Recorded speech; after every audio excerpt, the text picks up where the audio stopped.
It's actually right back behind me. Now, we don't need this today, but it is good to have. That is cold.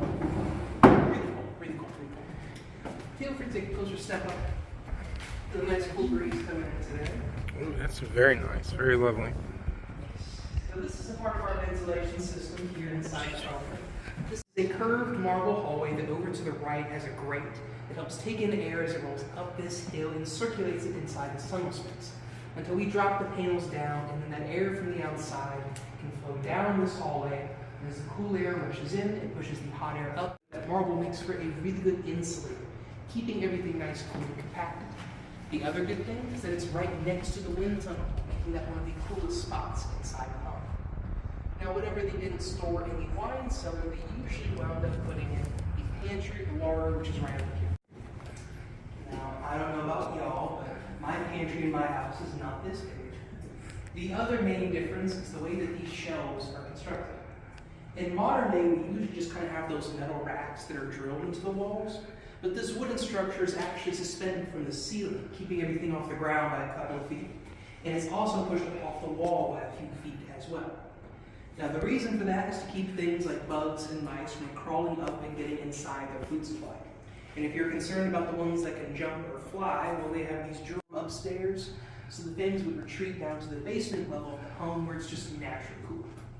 Now, I didn't bring you all in here, though, to talk about Southern dining etiquette. I mostly brought you in here to talk about the wainscoting, or the chair railing you see along the wall.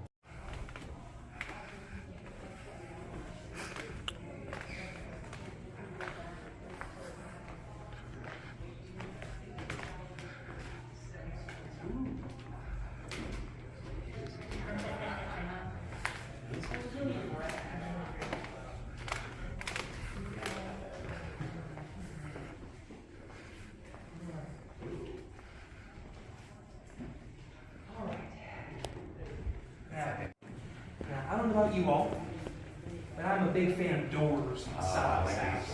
Doors that are, And they speak for themselves. let's start with some rather large ones. Here's a Logan for scale.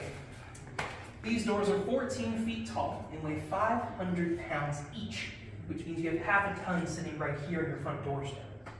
Now, the door itself might look like it's made of some sort of bronze or metal, but it's actually Georgia heart pine wood, just painted to make it look that way. More of the faux painting we've already talked about downstairs. Now, that doesn't change the fact, though, that this door is still 500 pounds. And it's so well balanced on these 3-foot-long hinges that you see, that once I unlock the door, I can actually, unlock it, push and pull it with just my fingertip.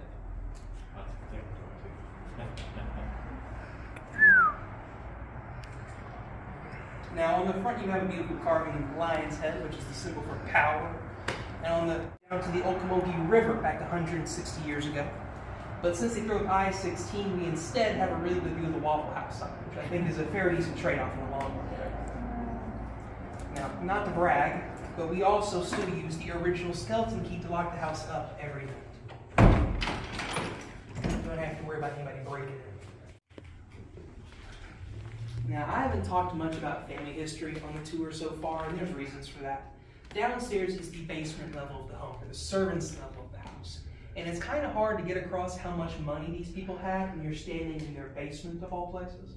So I decided to introduce you all to the house's namesake, the Hay family. You have Mr. Harksley Hay above the mantle and his wife, Miss Maud Hay, over to the left. Now, despite being who the house is named after, the Hay family did not originally construct this home. They purchased it back in 1926 for the low price of $61,000. Now, $61,000 in our time today translates to roughly about $1 million or so, which in the grand scheme of things isn't that bad for a house of this size. And it pales in comparison to how much it originally costed to construct back in 1859, which is right around the $100,000 mark, which puts us anywhere between $7 to about $10 million in modern time. Which just means Mr. Hay got one heck of a steal when buying this house. Now, it wasn't because the house was in disrepair by any means. It was just that the family I'm about to talk about in this next room had another house they wanted to move to. So they just sold it to the first bidders, who happened to be Mr. Hay.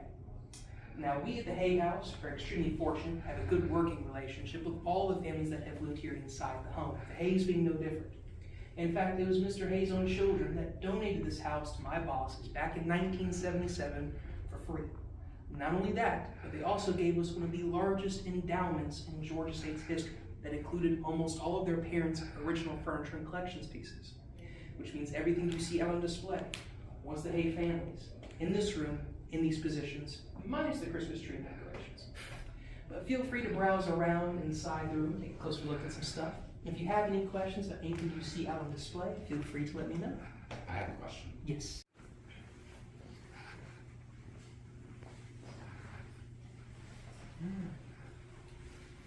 Now this room is referred to as the green parlor. Does anybody want to guess why? I know, it's a very tough question. Hard to put your finger on it. Now, I'm probably one of the few that still refers to this room as the green parlor. There's actually some debate over what this room was originally used for. One camp likes to believe this would have been a men's smoking parlor, and they like to believe that due to the darker tones that are used here inside the room, which you can even see reflected in the fireplace. Like I said earlier, there's over 20 here inside the home, only 2 of which are not pure white marble. This is Italian sienna marble, which would have hidden that cigar smoke a lot better than pure white marble would have.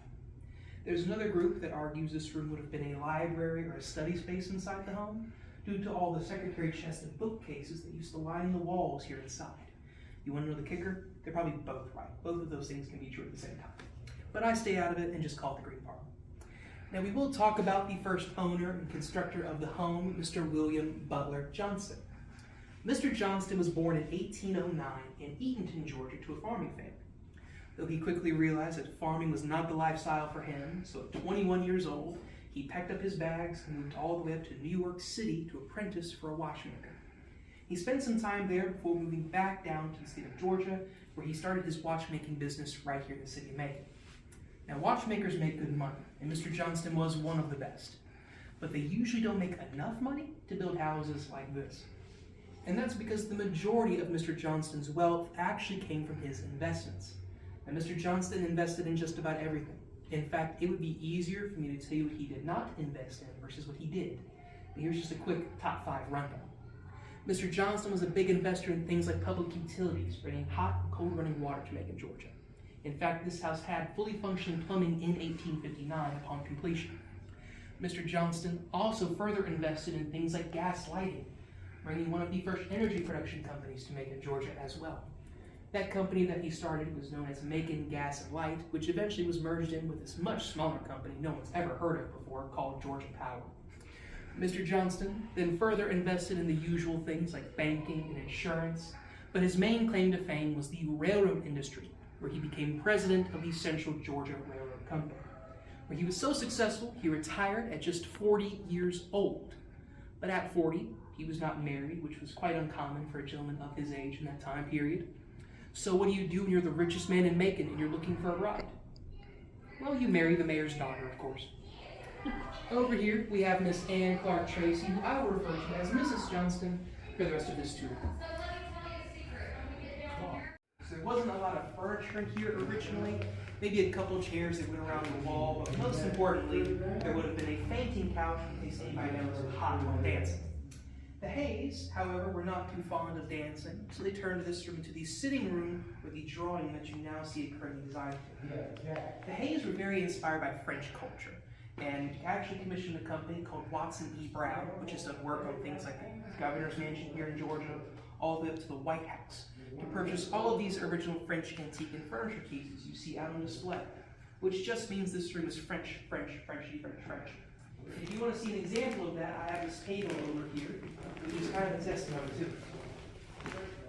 And not only is this table incredibly heavy, weighs over 100 pounds all by itself. It has this beautiful gilt rim around the edge and a huge balustrade down there at the bottom with more framing around it. This is a gallery table, so it features various images, and most notably, it has French King Louis XVI on top, surrounded by all of the women of court in different gowns and wigs. One of my favorite notes about this table is that if you look at some of the shape of these inlays, it almost reminds me of the shape of a guillotine. Potentially some foreshadowing for the future. Now, this is our most collection-dense room here inside the home. There is plenty to look at in the lot that's on display. Feel free to look around at your own pace. If you have any questions, let me know. And if I know you're all wondering what's my favorite part of this room, Yes. it's actually the tiny details. It's these little curtain tiebacks that we have. Oh, These little bronze hooks with the blown glass flower edges on them. lovely. Beautiful. It's the tiny, it's the little ones. As long as it has a hand-painted collection, that's one that we have in house. There's another one downstairs. That was very similar to it. Small house that have local porcelains. As you can see, probably in the space when they do tours and stuff. They get checked by the Georgia Department of Safety once a year and by the original Otis Company twice a year. I only discourage guests from taking it if they don't know if they have claustrophobia. This is a really bad way to find out if you do or not. But other than that, very fun ride. Now, as we make our way into our next room, we're going to walk past. Oh, pardon. Originally,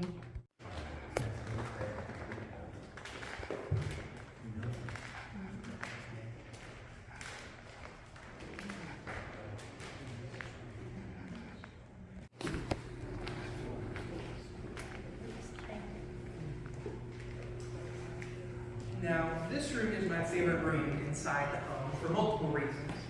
But I think I'd be remiss if I didn't mention the two biggest and most odd features about it. The first is this beautiful curved stained glass window. Now, like any good stained glass window, it has its own name. It's known as the Four Seasons at the Venue, as it takes you from spring at the top, the harvest of summer, into late fall, with the wilting leaves of winter at the bottom.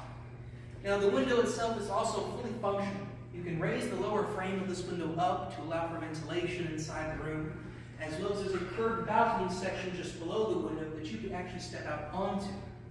The window is completed with a set of curved shutters to match the curved pocket doors at the entrance of the room, just for symmetry's sake. Though why on earth would you ever want to close this thing up? Now, the other odd feature in this room is probably what we're walking on. You and I would probably call this linoleum today. Now, they had a whole bunch of names for it back in the 1850s, everything from canvas to floor cloth. This is a replication, and I have a sample of that replication here in my hands if you want to get a feel for it. Go ahead and pass that around the room, everyone get a chance. Now, as far as making the replication, it's actually quite simple. You just have a computer scan that design, stamp it onto this linoleum enough times, and then voila, you have the form. But back when this was originally done, some poor artisan got down on their hands and knees and individually, one by one, painted this design over and over and over and over and over again to fit the size of the room. Now, you want to know the really sad part? No one probably ever saw it. The Johnstons only wintered in this house. They never stayed here typically during the summertime. And in the winter, to help insulate the home, they would roll out rugs and carpets that fit the size of the room. So we have a photograph over here from 1893 that shows that carpet covering all of this painted floor that you see here. So whenever the house actually had people living inside of it, no one probably ever saw it. 360-degree view of all of downtown Macon. Feel free to walk around at your own pace. If you see anything off in the distance that intrigues you, feel free to let me know. What's this building right here? Is that the original panic room? Something like that. Now, legally, I cannot permit you all to step into the secret room, but they don't say that I can't. So I'm just going to stand right here. Now, this room is the secret room here inside the home, and as it's currently meant to be interpreted, it would have been a linen closet. We know that because of these cedarwood cabinets that are in here. Cedarwood deters moths, moths eat linen, so on and so forth. Now, why on earth would Mr. Johnston want his linen closet hidden from public view? It is likely that servants' working spaces were meant to be hidden from the eye of everyone else. It was meant to be more felt, not seen particularly. But there is a more interesting theory. Mr. Johnston was a depositor for the Confederacy in the late stages of the Civil War, and he potentially would have had whereabouts of some lost Confederate gold, something along those lines. And so he maybe, because he owned the railroad lines coming through the area, might have known about it, maybe taken some for himself, and stored it inside a room that no one else knew about but him and his family.